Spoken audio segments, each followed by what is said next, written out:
오늘 이 말씀은 베드로가 갈릴리 바다에서 처음으로 예수님과 만나서 드디어 예수님의 제자로서 부름을 받는 첫 장면입니다. 여러분들이 잘 아는 것이 성경의 내용입니다. 밤이 새도록 고기를 잡았지만 그날따라 잡지를 못하고 말하자면 실망과 낙심 속에 있었을 때에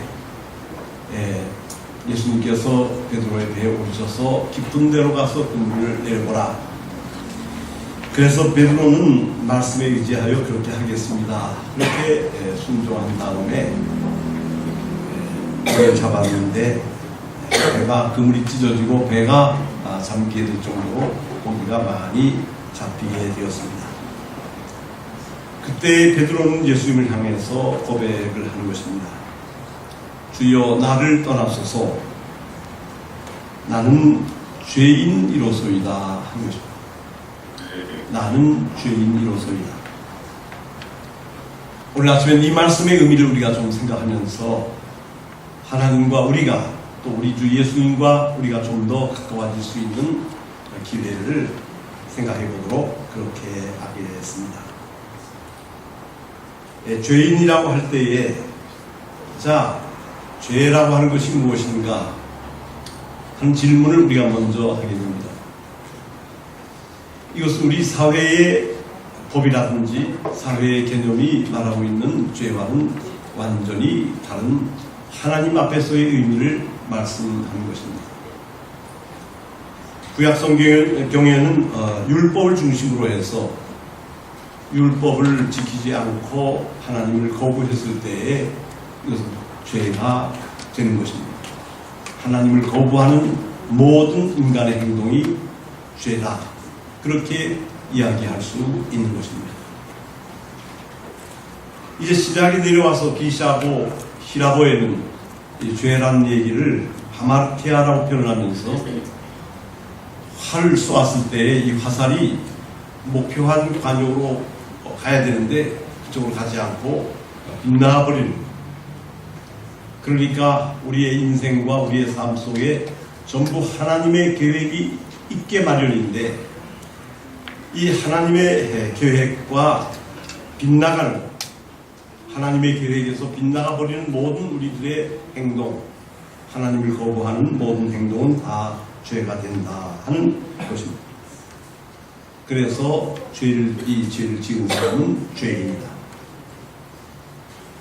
이것은 어떤 의미에서 율법적이고 그리고 성서적인 죄인에 대한 하나의 규정이 되게 됩니다.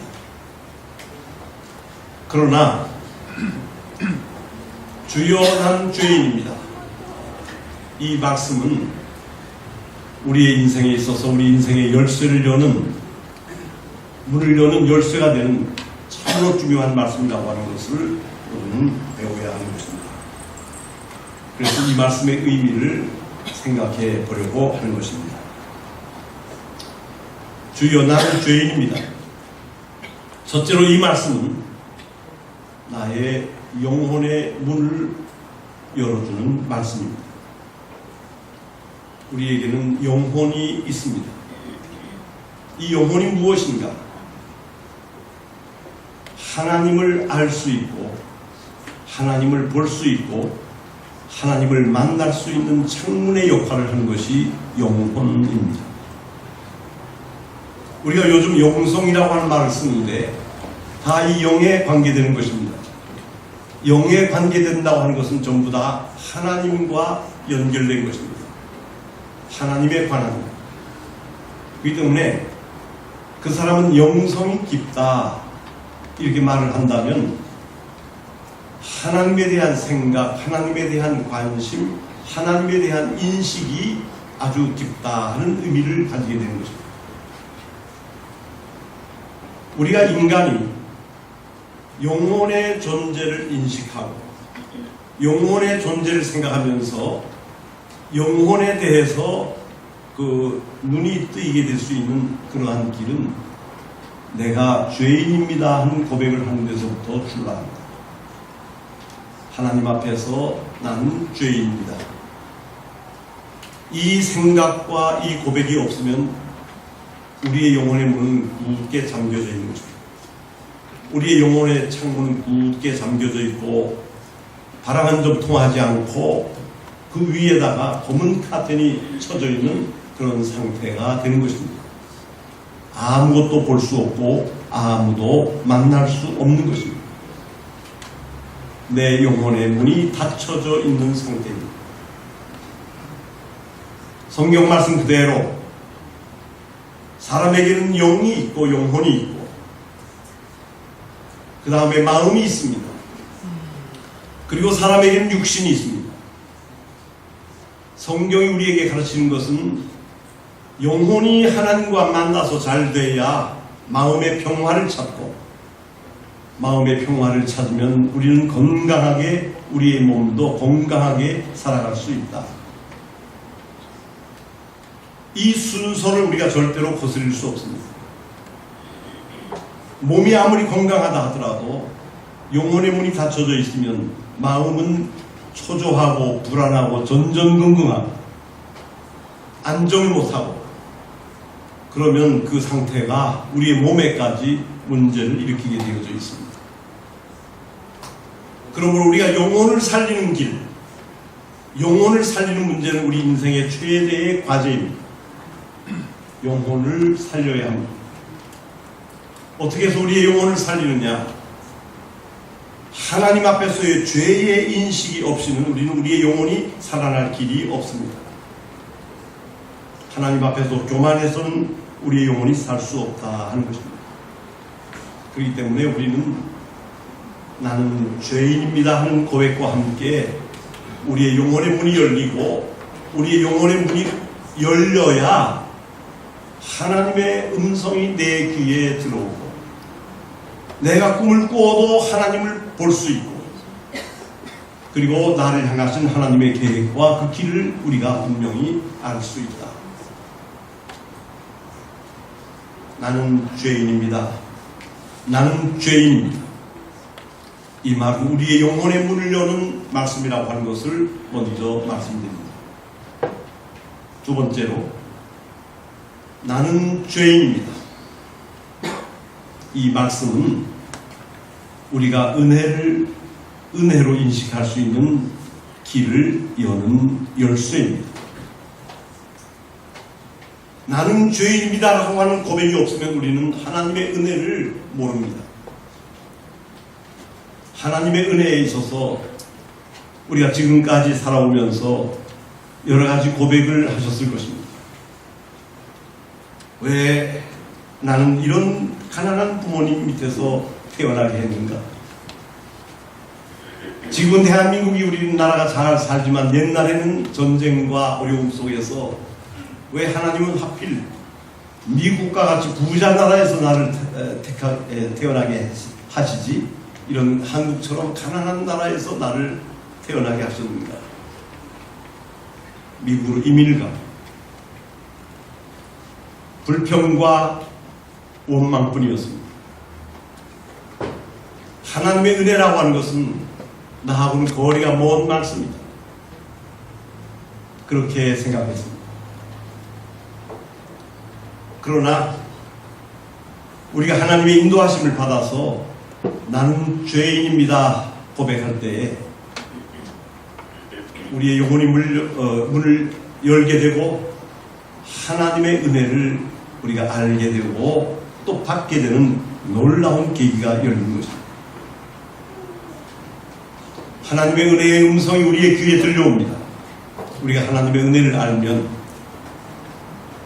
지금까지 나는 왜 이런 부모님에게서 태어났습니까 하는 그러한 고백은 다 아침 안개처럼 사라져버리고 우리의 어머니, 우리의 아버지가 또 우리의 자녀들이, 우리의 남편이, 나의 아내가 이 세상에서 가장 아름다운 사람으로 찾아오게 되는 것입니다. 하나님의 은혜가 나에게 없었던 것이 아닙니다. 하나님의 은혜가 나에게 내려오지 않았던 것이 아닙니다. 내 영혼의 눈이 멀어서 하나님의 은혜를 몰랐던 것입니다. 우리가 하나님의 은혜를 다시 한번 깨닫는 것이 우리의 생명을 확인하는 것보다 더 중요한 일입니다.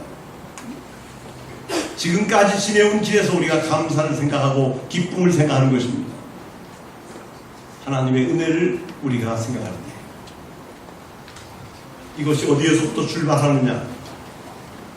하나님의 은혜의 창고의 그 문을 여는 열쇠가 나는 죄인입니다 고백하는 그 고백에서부터 출발하는 것입니다. 그리고 앞으로의 나의 삶은 어떻게 됩니까? 나는 죄인입니다. 이것은 하나님 나를 받아주시옵소서 하는 그러한 고백입니다. 하나님의 은혜는 어디에서부터 출발합니까? 우리에게 있어서 하나님의 은혜는 예수님의 십자가에서부터 출발합니다. 예수님의 십자가는 무엇입니까? 하나님의 아들이 처참한 고난 속에서 돌아가신 것입니다. 그것은 나의 죄의 그대로의 모습이기도 하지만 그러나 나를 향하신 하나님의 깊은 사랑입니다. 하나님의 은혜의 가장 큰 것은 하나님께서 나를 용서하셨다고 하는 사실입니다. 하나님이 나를 용서하셨습니다. 나의 죄를 깨끗하게 완벽하게 없게 해주셨습니다. 그냥 흐리멍덩하게 없게 해주신 것이 아니고 그 외아들 예수님에게 대신 짊어지시게 함으로 말미암아 속량의 은혜를 나에게 허락하여 주셨습니다.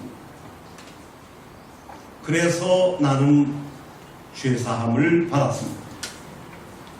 용서함을 받았습니다. 우리의 모든 인생이 여기에서부터 출발하게 됩니다. 진정한 인생은 하나님이 나를 용서해 주셨다 이 고백에서부터 출발하는 것입니다. 나는 죄인입니다 고백할 때에 우리는 주님의 용서의 은혜를 경험할 수 있습니다.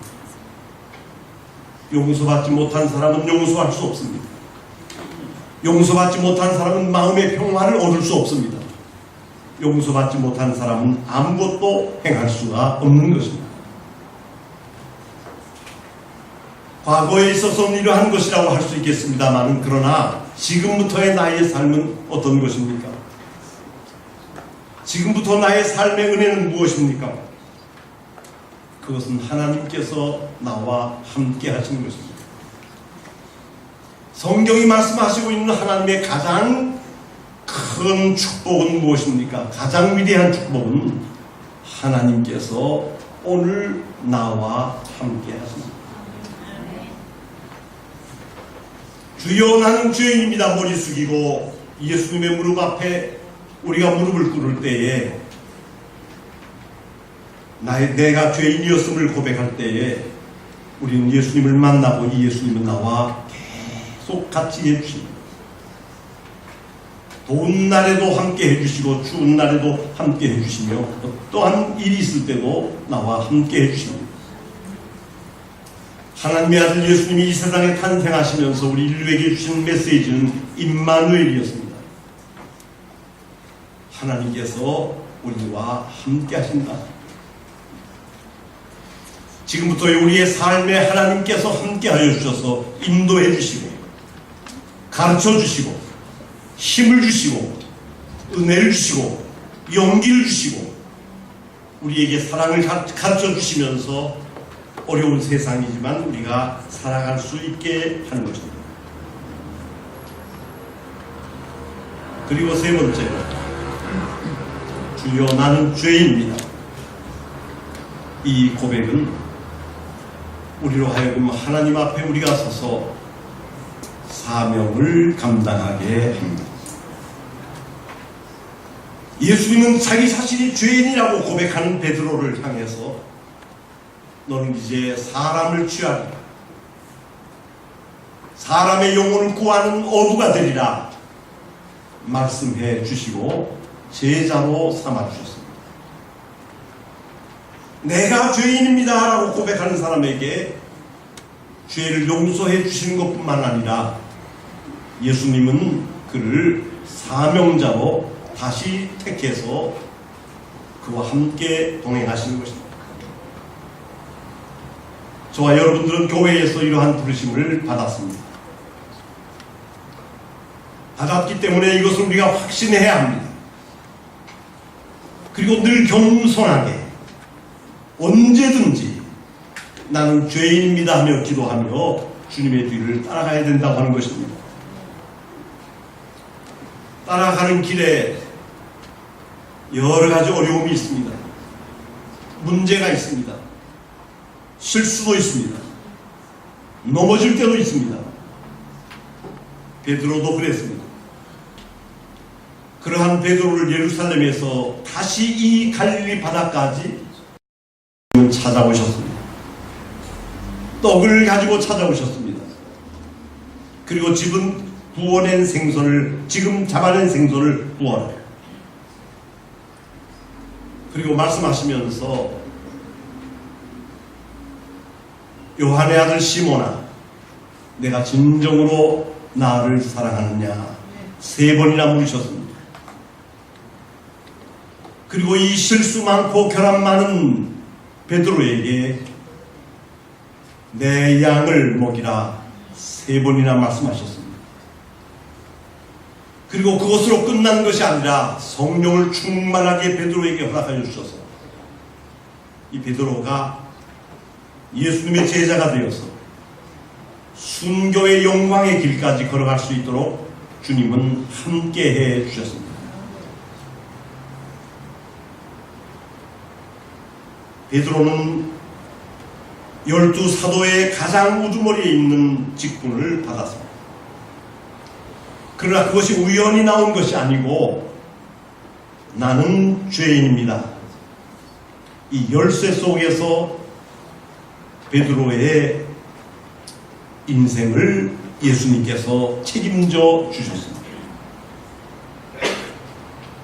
여러분, 우리들이 걸어가는 길에 사명을 받고 걸어갑니다만 교회 안에서나 교회 바깥에서나 우리들에게는 항상 여러 가지 어려운 문제가 있습니다. 복잡한 문제가 있습니다. 문제의 내용들은 여러 가지이지만 그러나 여러분들에게 확실하게 말씀드릴 수 있는 것은 그 문제에 해결할 수 있는, 문제를 해결할 수 있는 그것은 단 한 가지입니다. 즉 해답은 한 가지. 그것은 내가 하나님 앞에 서는 것입니다. 믿음으로 하나님 앞에 서는 것입니다. 그리고 하나님 앞에 나를 바라보면서 내 죄를 이것이 모든 문제를 해결할 수 있는 유일한 길입니다. 문제는 많지만 해결 방법은 단 한 가지입니다. 이를 통해서 우리의 모든 문제가 해결되는 것입니다. 주여, 나는 죄인입니다. 모든 문제가 해결되는 것입니다. 우리 한국의 말에 외유내강이라고 하는 말이 있습니다. 저는 이 말을 20대 윤동주의 시집의 뒤에 있는 윤동주의 일생에 관한 이야기를 동생 윤일주 교수가 기록한 글을 읽어보면서 처음으로 그 말을 배웠습니다.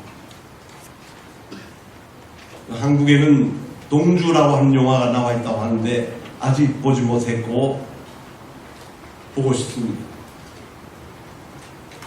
立교대학에 입학했었던 것도 신윤동주가 처음에 입학했던 학교다, 그런 생각이 많이 있었습니다. 동생 윤일주는 윤동주를 향해서 이런 표현을 합니다. 우리의 형님은 외유내강한 분이셨다. 다른 사람을 향해서는, 타인을 향해서는 관대하고 부드럽고, 나 자신을 향해서는 철저하고 엄격하고,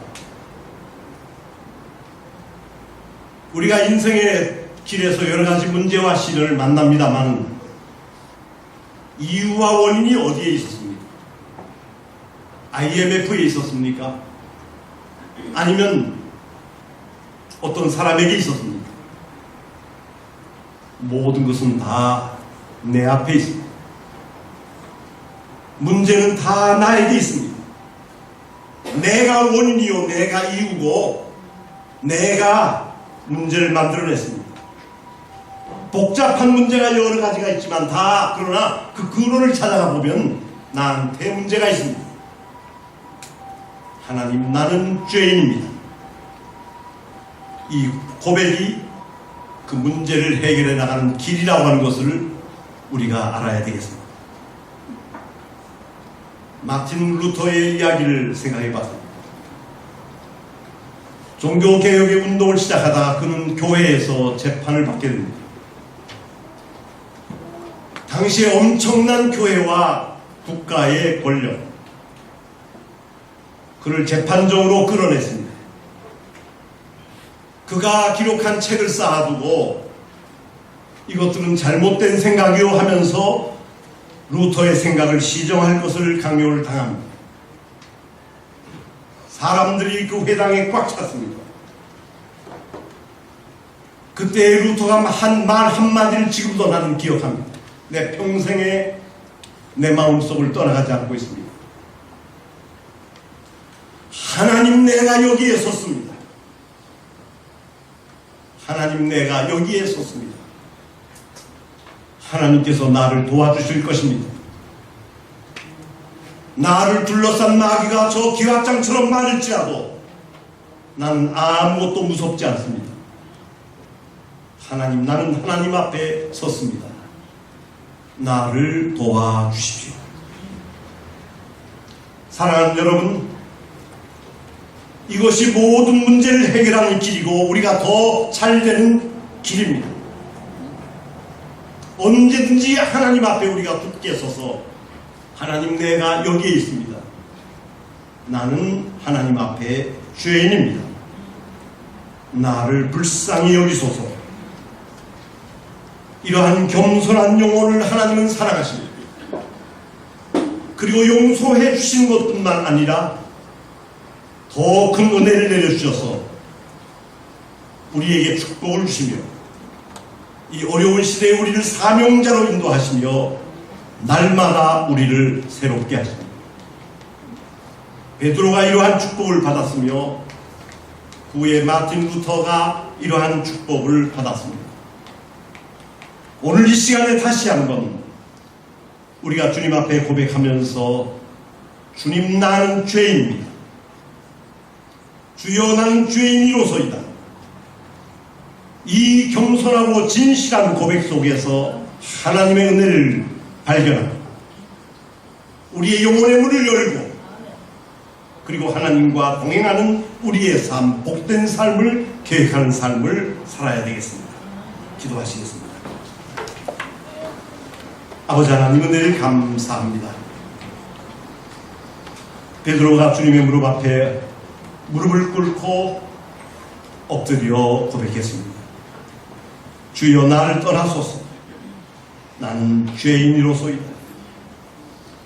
이 한마디의 고백이 예수님의 은혜를 끌어당겼고 또 베드로의 인생을 바꾸었으며